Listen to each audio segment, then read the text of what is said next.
this all started for me when I moved to college to play basketball, and my mom sent me to school with the cookbook my freshman year, and she told me that I need to learn how to cook for myself. And I didn't know how to make anything other than ramen noodles. And so I moved in with some guys in the apartment complex, and we were all in the same boat. Nobody knew how to make anything other than microwave stuff.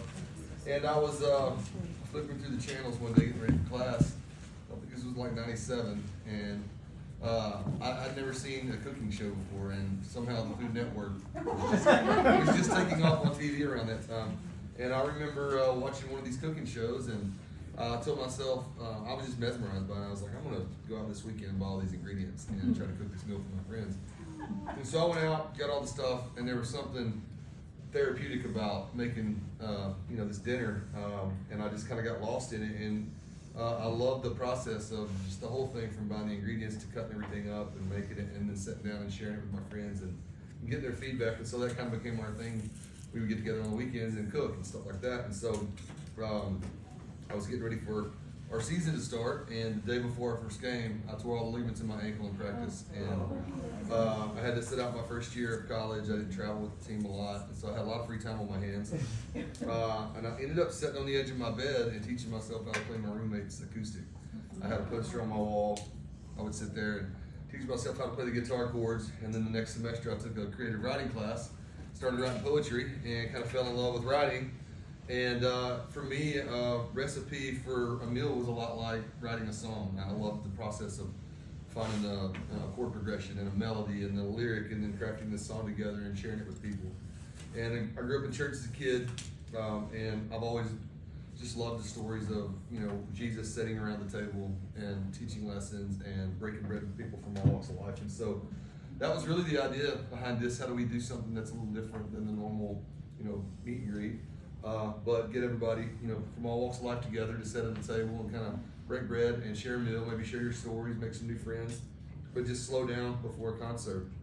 And I had this idea, and I pitched it to my wife. She thought it was pretty cool. I told my manager, he thought it was pretty cool. But I was like, I can't cook for 50 every day out on the road, so we got to find somebody that wants to do it. Well, this is where Paul.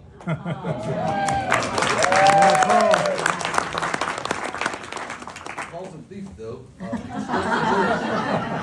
was living out in Napa, California, and stole some lyrics from my song Survivor. And started a fundraiser, and that was how he got me out to California to play this fundraiser. He was like, hey, come out. And so while I was out there, I saw what he was doing with his ministry of food. He had a really cool thing going with the Salvation Army out there. And I played this fundraiser. I think we ended up doing it about 3 times, but I pitched this idea to him, and he was like, "No, I'm good. I'm happy out here." And so I did some convincing, and we figured out how to do it. But we built a little food truck or a kitchen trailer that we pulled behind one of the buses. And so Paul gets up every day, starts cooking, 9 or 10 o'clock in the morning, works on this all day for you guys. When we're back in town, he goes shopping, and then gets it ready for the next run. And we've done 6 years now, about 60 of these a year, all out of the same trailer. It's about on this last tire, I guess. Just for a new one. But anyway, I couldn't do it without Paul, so I thought he could kind of share with you guys how we met, and tell you guys what you're having for dinner. Pray for you guys, get y'all fed, and then I'm not sure what time it is, but it's 6. You got an hour. We need you back in your seats by 7. Right. That's when I start, so don't miss it.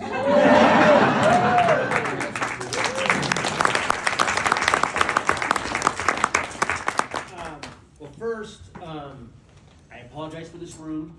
You guys have never been to a neat beat before. We don't do it this way and this tight, but this is... It's not bad. It's not bad. No, I mean, it's a big friend. Yes, yeah. Usually, a lot of class reunion in here. So anyway, like Zach was saying, I was working with the Salvation Army in Napa, and we created a workforce program in the culinary field to help folks get trained that were coming out of homelessness and addiction and incarceration, and then put them back in the workforce. When I conveniently borrowed some lyrics from Survivor, we did a fundraiser for housing. Anyway, the lyrics I stole was Out of the Fire. and it represented the fires of life that all of these folks are being pulled out of. And Survivor was an anthem song. And a lot of Zak's music is an anthem for folks that are in recovery. So Zak came out and saw. And it was a live fire cooking. It was a live fire cooking event that showcased graduates and current students in the program. And then he pitched this idea to me, and I was like, because when he pitches an idea, he's like, dude, we're gonna cook food in a different city every night. To me, I'm thinking, how am I gonna do that? Because he's not gonna do that. Every once in a while. No, you do cook. No, you do cook. That's not the issue, but it's not your job. Your job is to walk on stage. My job is to make sure you guys get fed. So the kitchen trailer was the answer to that. So, yeah.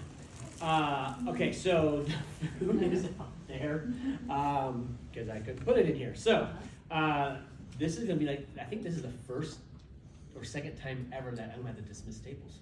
Okay. So no, we're gonna see who cheers the loudest. I'm just kidding. So what we're gonna do, I have some volunteers out here that are gonna get you guys through this line quickly and efficiently as possible. So when you come up, you have to bring that plate with you because the food's gonna go on that plate. Okay.